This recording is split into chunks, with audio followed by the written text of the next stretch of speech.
never got any money from you.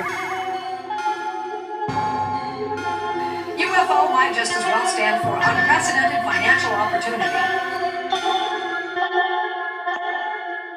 Be normal. This is The Saucer Life, a podcast in which we examine concepts, events, or people orbiting the world of flying saucers. Few preconceptions, snark when justified, no belief, no debunking. And this episode is the conclusion of my road trip to Missouri, my vaguely UFO-themed road trip to Missouri. So it's not one of our usual style episodes, just like last time wasn't, where we looked at a little bit more about Buck Nelson's history, or trying to find that history through want ads and the fact that there are apparently many people named Buck Nelson in the world, which is kind of confusing for our purposes. But today we're going to conclude this by looking at a couple of other areas in Missouri that I visited, what I saw there, and what else had happened there in the past, what had brought me to those places as places to find just the landscape and the feel for the place. So that's what we're doing today.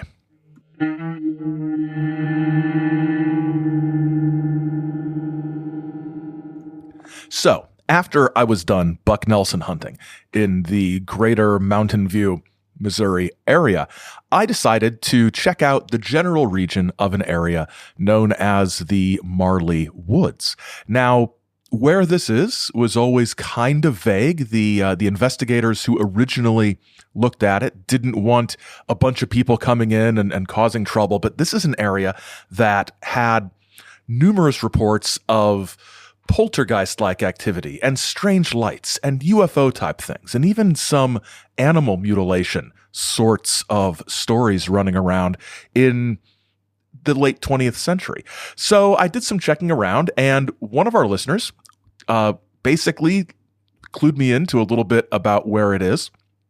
In generally, this is one of those times where I suddenly forget things while I'm recording and don't have time to edit. Oregon County, Missouri. And this listener used to live in the area. And she told me that there was a cemetery. She told me the name of the cemetery that was a place where she would go. And she and other people saw, if I'm remembering this right, saw interesting, strange, mysterious lights there. So on my way through this county where strange things happen. And this is in sort of the midst of the Mark Twain National Forest. It's hilly, it's wooded. I would not want to drive this at night because it's very sort of sharp turns and lots of hills and some narrow dirt roads, as I found making my way to this cemetery, which sort of on top of a hill surrounded by pastures with grazing cows and a very nice, well-kept, fenced-off cemetery. And it was 9 a.m, so I didn't see any strange lights. Now, I don't discount the idea that strange lights might have been there and that I simply couldn't see them because it was 9 a.m.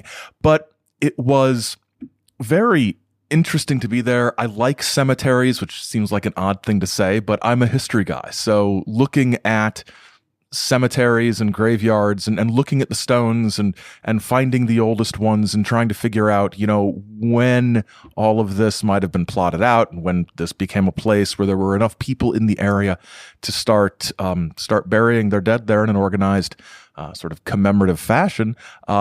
That's an interesting thing to me as a history guy. So I took a look at that, spent some time there, talked to some of the cows. I always talk to cows if I can. I don't know why.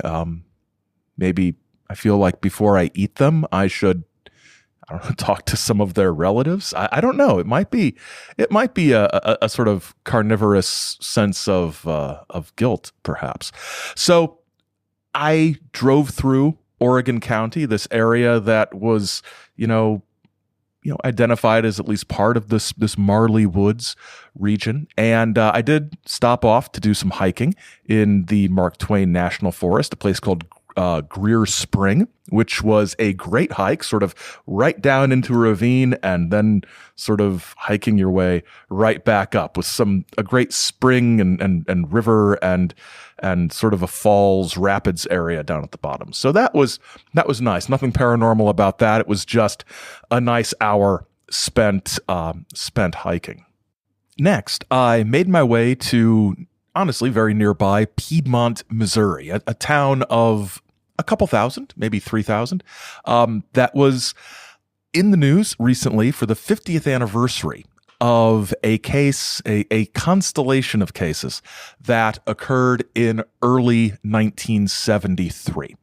There were over 500 reports of UFO sightings in the Piedmont, Missouri area. Again, nestled in the Ozarks in the Mark Twain National Forest. There's an article about it on an old archived MUFON site that has the sort of beginning line, or has the line, "Southeastern Missouri seems like an unlikely place for something so out of the ordinary."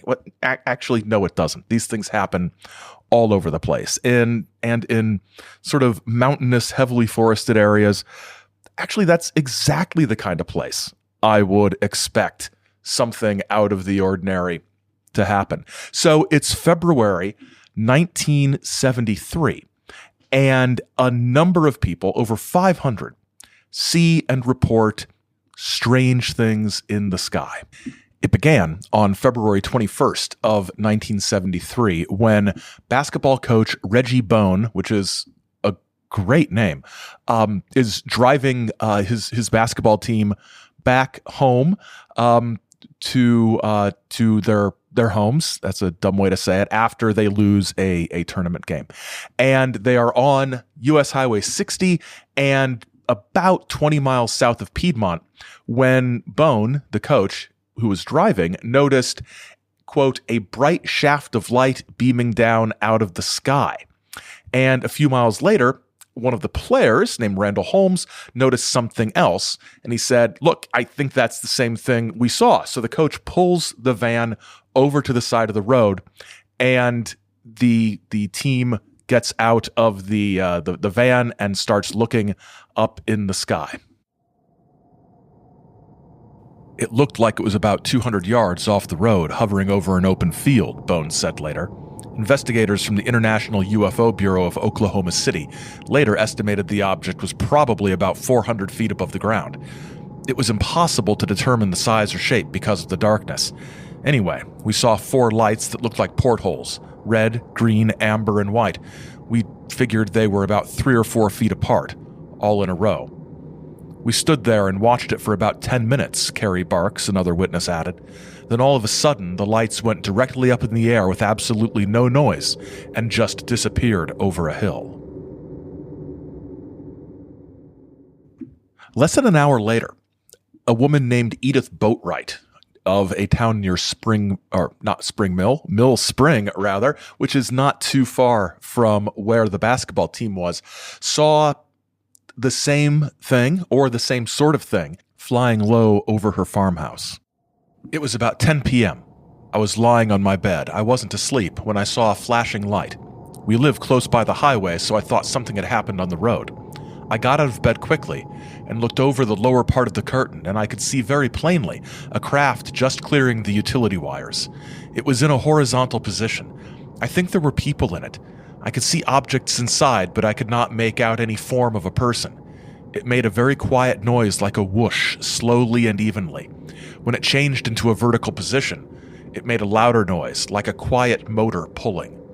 It didn't have any chopper blades on top like a helicopter, just some rotary-type blades in front where an umbrella-like part extended up. It was about 30 or more feet long. Very beautiful, light-colored body with a darker tail. There were no lights on in our house at the time. I watched it for about 1 or 2 minutes. It was about 200 or 250 yards from my window, flying below the oak treetops." Mrs. Boatwright would have other sightings at her farm over the coming days during this wave. The next day and the day after would see more and more sightings. These would continue almost nightly until late April. So from late February to late April, the Piedmont police receive over 500 reports. And it's pretty amazing. These quotations you're hearing, I'm getting from this archived MUFON site, which reprints the Fate magazine article about this. And what's great about this article is that it's a really good piece of coverage about these sightings. But also, it points out that this is the first major sort of widespread UFO thing to hit the news after the Condon Committee makes their ruling that UFOs aren't worth the Air Force's time. And also makes the point that these 500 sightings in a concentrated area over a relatively long period of time, it rivals any of the famous UFO waves of the 1950s. And it says in this article that clearly UFOs will be as important to the 1970s as they were to the 1950s. And I don't know if it really turned out that way, although the 70s were a big decade for ufology. And I think we're kind of due for a 1970s sort of focused episode. We've done little bits and pieces here, but sort of an overview of the decade might be fun, or might be terrifying and turn into some kind of 4-part epic kind of thing. Now, J. Allen Hynek, who of course is no longer working for the Air Force, but was still a UFO guy, came to Piedmont in March of 73, talked to some people, spent some time there, and suggested that what had been seen in some of the photographs that had been taken was a lens flare, which the photographer denied. And also photographic experts at the St. Louis Post-Dispatch newspaper sort of said, we don't think this one's a lens flare. This doesn't look like a lens flare. Her lens was coated to prevent lens flares. But as usual, trying to take photos of UFOs it's never going to work out. No matter what you do, they either look like absolutely nothing that can't be explained, or just for benefit of the doubt, they look so realistic that they are clearly, a hubcap or a lampshade or a wood and paper model that later homeowners find stashed in your attic. But in any case, lens flare or no, you've got 500 sightings over a period of months, which is amazing.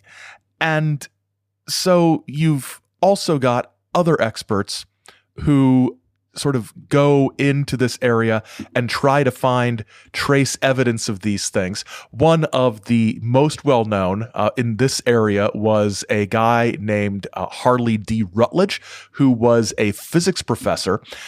He had a PhD in solid-state physics from the University of Missouri, and then was the chair of the physics department at Southeast Missouri State.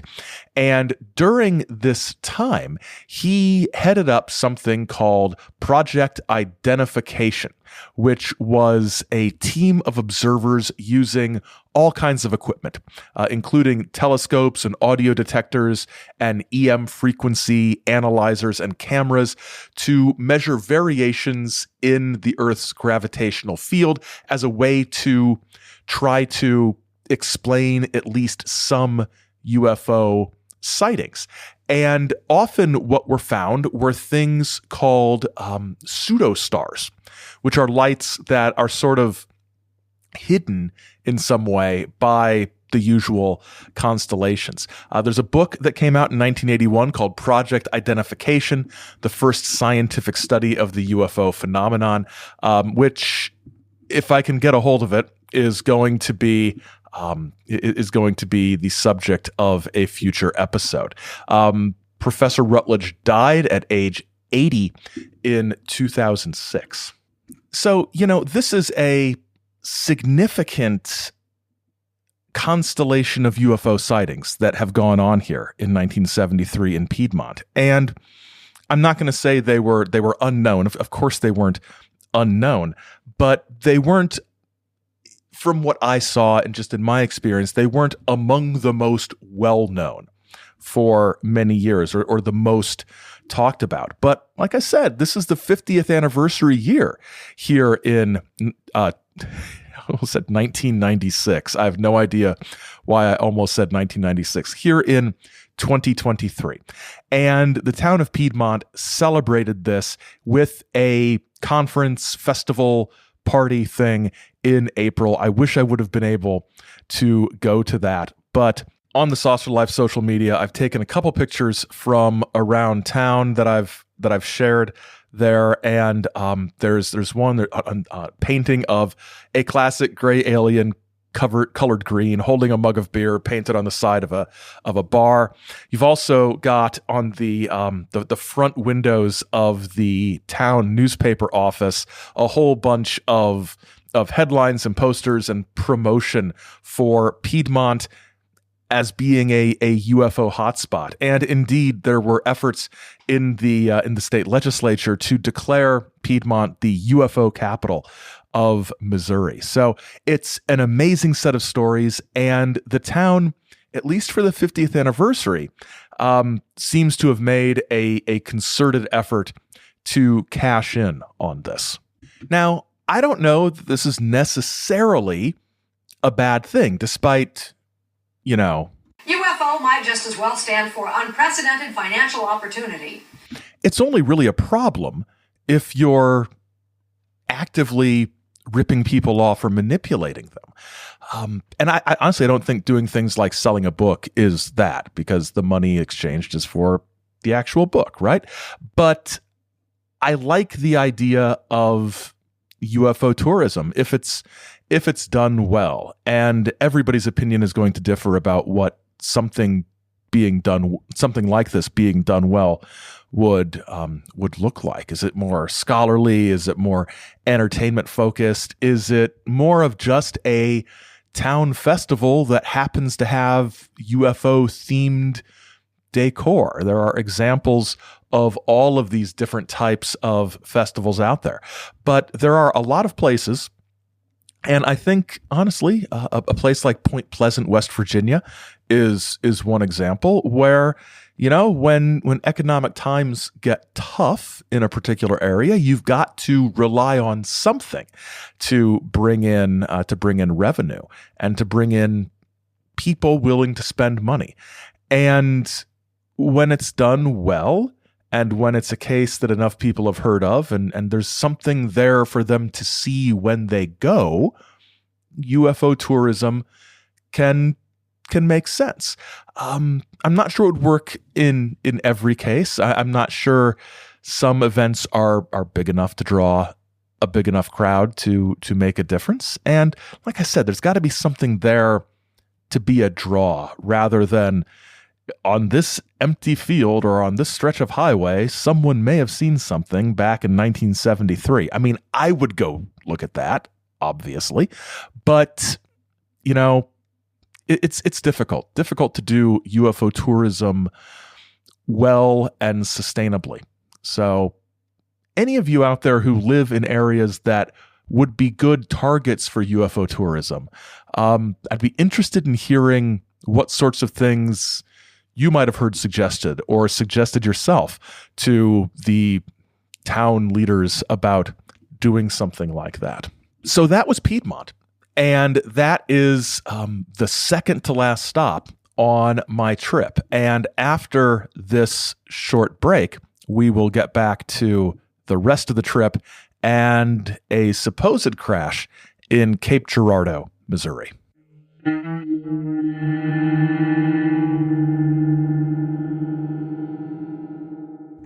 If you like The Saucer Life and you want more, you can support the show in exchange for bonus content. Patrons get the episodes before everybody else, and there are a few pieces of bonus content every month. And right now, there's videos and things related to the recent trip to Missouri and things like that. And the June bonus episode is going to be coming up soon, where I may actually be addressing modern, present-day, current UFO events, like whistleblowers who are saying completely unique and things that have never, ever been claimed before. So lots of fun stuff up there, more than a year's worth of material, well worth checking out at both the $2 and $5 levels. If you're interested, you can check it out at patreon.com/ChizoMedia or through the link in the show notes. Past episodes of the show are up at Saucer Life or on your favorite podcast app. And as always, we're on Twitter and Instagram. You can email us at thesaucerlife@gmail.com.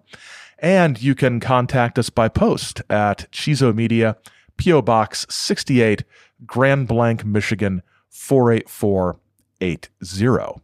Okay, and we had some feedback from our first part of the Missouri story. On the Patreon, Scott says, I've never heard of flying saucers are, but I did just buy a copy of a book with the equally puzzling title, UFO Exist, which sounds like an outstanding book. And Laura, also on the Patreon, reminds me that she was the one who suggested the revival of Buck Nelson's convention, and Laura says it's something she'd love to organize one day. And sort of coincidentally, emailer Lester said, shouldn't Saucer Life invent a holiday celebrating contactees? The U.S. already has tons of absurd holidays. Think of National Gorilla Suit Day. There's also National High Five Day, I'm just pointing out. There are already probably holidays for UFOs or flying saucers, Orthon's birthday perhaps, or Ashtar Day. And you could celebrate National Contactee Day either at Giant Rock or at Buck's Farm. And Lester suggests that the day for National Contactee Day should be October 12th because it's Madame Blavatsky's birthday. And he says, remember, her Mahatma Kut Humi is part of Ashtar Command. Besides, the Psychical Research Society judged her the most fascinating charlatan of modern times. Clearly, she was a role model for many contactees, like Alexander Dowie was for Pentecostals in the early 20th century. I think October 12th, that would work. Madame Blavatsky's birthday would work. Might be a little...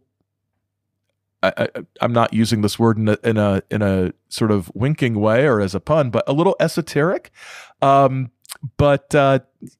can see it. I don't hate that. I can't remember the exact date. I'd be terrible at inventing holidays. Clearly, I don't remember the exact date, but whenever in, I think, November, Adamski had his initial contact with Orthon, I think that would be a good one as well. Michael from the Patreon says he wonders if there's any chance that Buck simply didn't know when he was born, and I think that is possible. I wouldn't be surprised. And along the same lines, Lester emailed that he was surprising that we could find the World War II draft card, but not a World War I draft card, because he would have been, Lester points out, 22 in 1917, definitely military age. And also, it's too bad that we didn't find any trace of Bo the space dog. He also wants to know if there's a space cat, space hamster, or space ferret. I'm not familiar with any contactee pets besides the space dog. If listeners out there are, please let us know through the usual channels. I don't know, some of the beings the contactees talked to kind of resembled animals. There's the fish.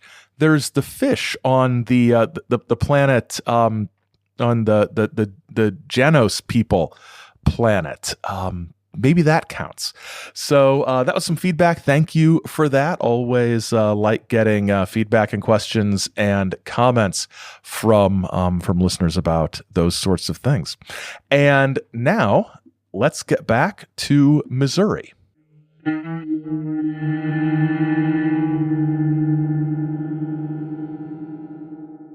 So, on to Cape Girardeau, Missouri. Cape Girardeau is right on the Mississippi River, right across from Illinois. You can get some great views of the river down by the waterfront, and it's a nice town. I wish I would have had more time than just an evening to spend there. I think I rolled into town about 4 p.m.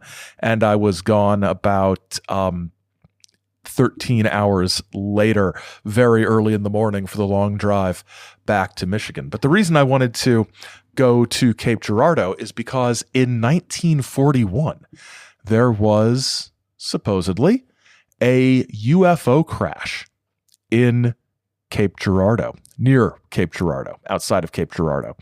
And Missouri, I think Cape Girardeau resident Michael Huntington, who's written a lot about different UFO locations and things, has sort of pinpointed the alleged crash site. And in the pictures that circulate online of that, news stories and things like that, you can see the road sign. You sort of know where it is, the general area. So I had a definite possible field to drive by. So this is an interesting story. This crash retrieval, and the story of how this Cape Girardeau crash got into the hearts and minds and souls of UFO types goes back to 1991. There's a woman named Charlotte Mann, and she wrote to UFO researcher Ray Fowler, who sent the letter on to a guy named Len Stringfield. Now, Len Stringfield is somebody that we have not had an episode about yet, but we are going to, because Len Stringfield was one of the first UFO researchers who dedicated vast amounts of time and research to supposed crash retrieval stories. And these stories are, of course, part and parcel of modern UFO mythology from Roswell on up. And Stringfield, reads the letter, which is basically a story about how Ms. Mann's grandfather, who was a minister, received a telephone call. He was supposed to go to the site of an aircraft accident to pray over the victims of this. And Stringfield got more information, had her sort of write the letter out in a little more detail, and we have the letter online. Kevin Randall on his blog, A Different Perspective, has a nice article about this, and it's interesting because Charlotte Mann writes this letter, and she got the story not from her grandfather, but she got the story from her grandmother, who got the story from her husband, the grandfather. And no matter how honest all the people involved are, this is a second or even third-hand story. It's not direct, which Randall points out on his blog. So it was the spring of 1941, about 9:30 in the evening, and the grandfather gets a telephone call. There's a plane crashed outside of town. Would he go in case someone needs him? A car comes to get him. It's not a police car. Afterwards, she says, her grandfather explained what he had seen to the grandmother and her father and her uncle, but that they were to never speak of it again. Grandfather said it wasn't an airplane or like any craft he'd ever seen. It was broken and scattered all around, but one large piece was still together, and it appeared to have a rounded shape with no edges or seams. It had a very shiny metallic finish. You could see inside one section and see what looked like a metal chair with a panel with many dials and gauges, none familiar looking to him. He said that when he got there, men were already sifting through things. There were some police officers, plainclothes people, and military men.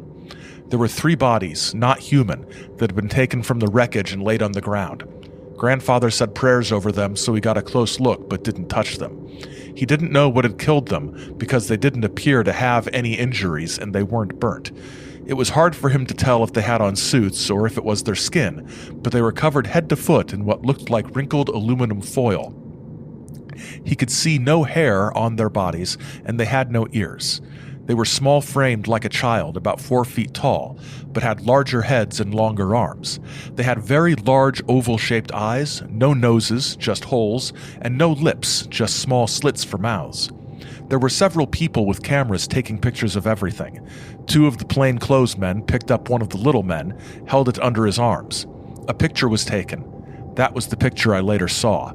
Then, one of the military officers talked to Granddad and told him he was not to talk about or repeat anything that had taken place for security reasons, and so as not to alarm people.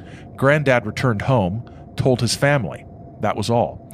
About 2 weeks after it happened, he came home with a picture of the 2 men holding the little man. After my grandfather died, my dad kept the picture and was very interested in UFO info. Then, when I was 10 or 11, a close friend of my dad asked if he could borrow it to show his folks, so Dad let him have it and never got it back.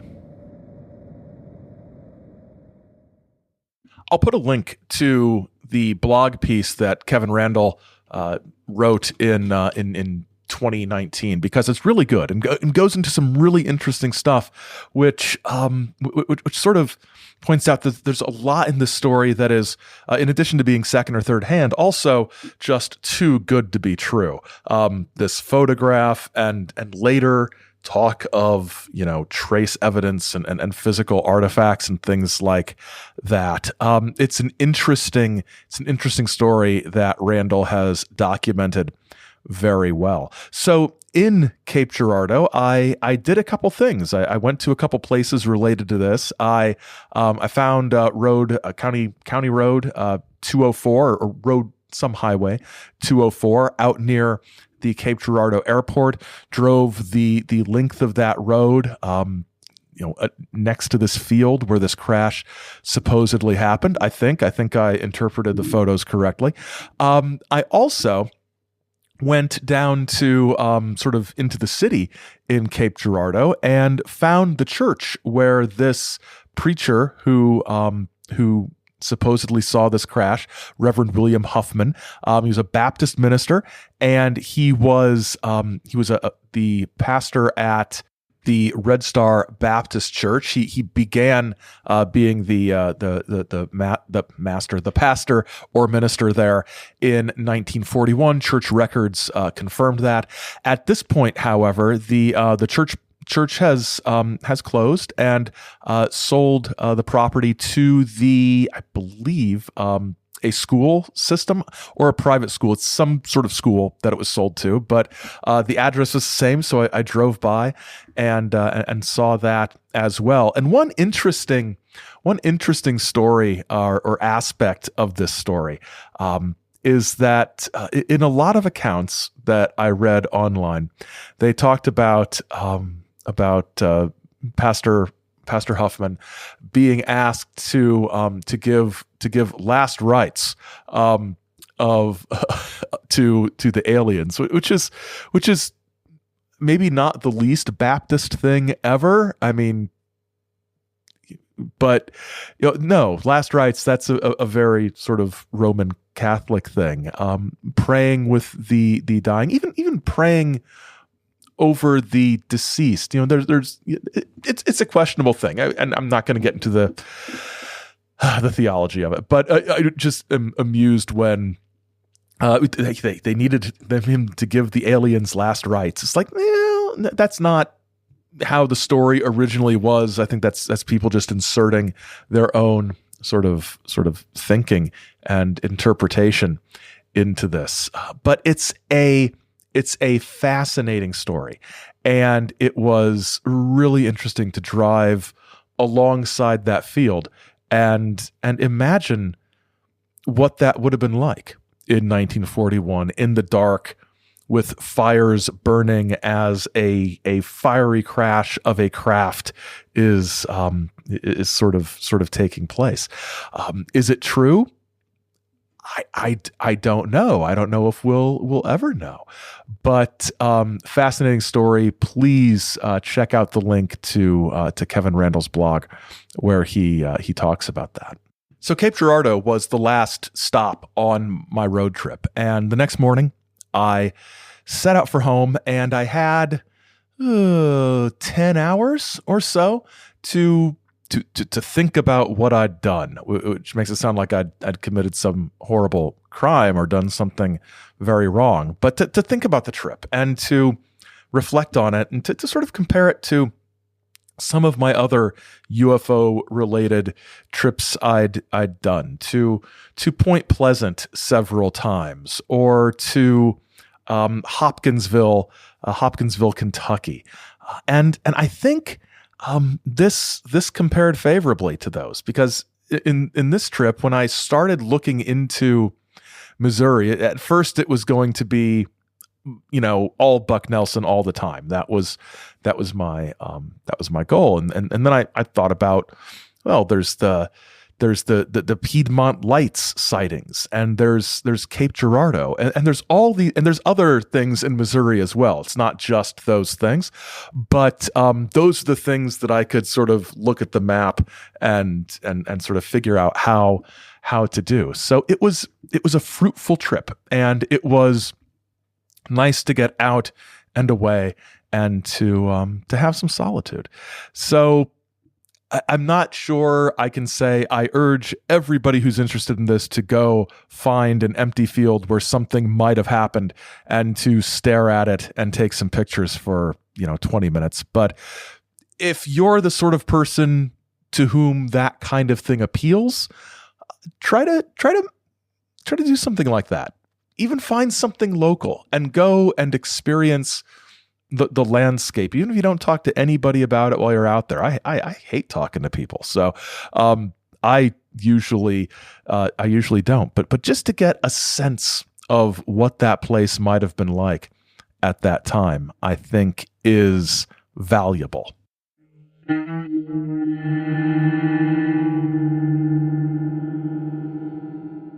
So that brings us to the end of the road trip episode. And it's another short one.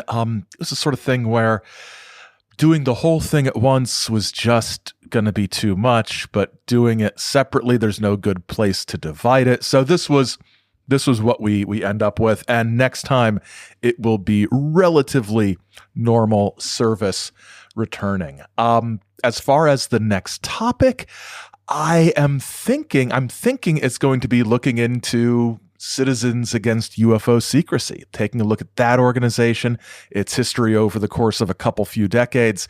And we saw a little glimpse of what they were up to with Larry Bryant's lawsuit that we talked about in our last UFO magazine episode. So I think looking at Citizens Against UFO Secrecy and some of the personalities involved with that is where we're going to go. But despite this being a shorter episode, thank you for listening. Remember to send in your questions and comments, and I'll be addressing those next time. Our associate producer is Simpson J. Hanover III. The Saucer Life is a production of Chizo Media, LLC. Chizo Media. Our heart is with the people and occasionally in Missouri. Till next time, keep watching the skies, because the skies are watching you.